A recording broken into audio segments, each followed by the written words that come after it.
পারি যে এই দেয়াল বের করতে পারে, আর ওর তো এর সাথে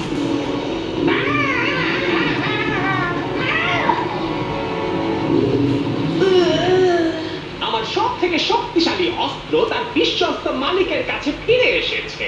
চলো আমরা আবার বন্ধু হই, কি বলো? এই নাও বন্ধু। হ্যাঁ, পালাও। দারুণ করেছো বন্ধুরা।